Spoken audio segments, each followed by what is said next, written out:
एक किसान था जिसके 2 बेटे थे। वह बहुत ही आलसी और निकम्मे थे। वह अपने पिता को कामकाज में हाथ बटाने के बजाय आलस किया करते थे।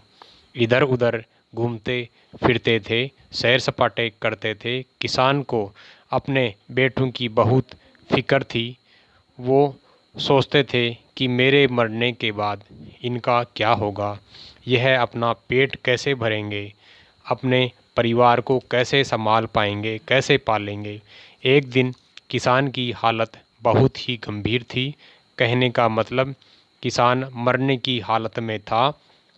तभी किसान ने अपने दोनों बेटों को बुलाकर उनसे कहा कि हमारे खेत में एक जगह खजाना गड़ा हुआ है, लेकिन वह किस जगह है उसकी जानकारी मुझे भी नहीं है, लेकिन खोदने के साथ आपको खजाना मिल जाएगा। इतना कहकर किसान भगवान को प्यारे हो गए।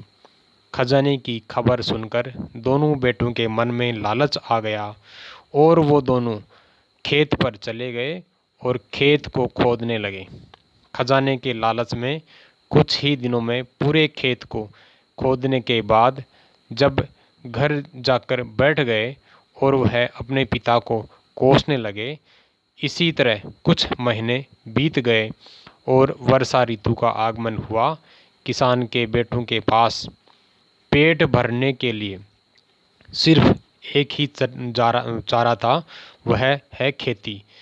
तब बाकी किसानों की तरह किसान के बेटों ने खेत में बीज बोने शुरू कर दिए।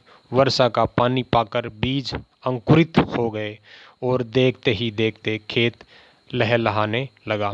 ऐसा लग रहा था कि हवा के साथ झोंके से लहरा रहा था। यह देखकर किसान के बेटे बहुत खुश हो गए। उनको समझ में आ गया कि परिश्रम ही सच्चा धन होता है और वो उसी तरह से अपने पिता के शब्दों का मोल भी समझ गए।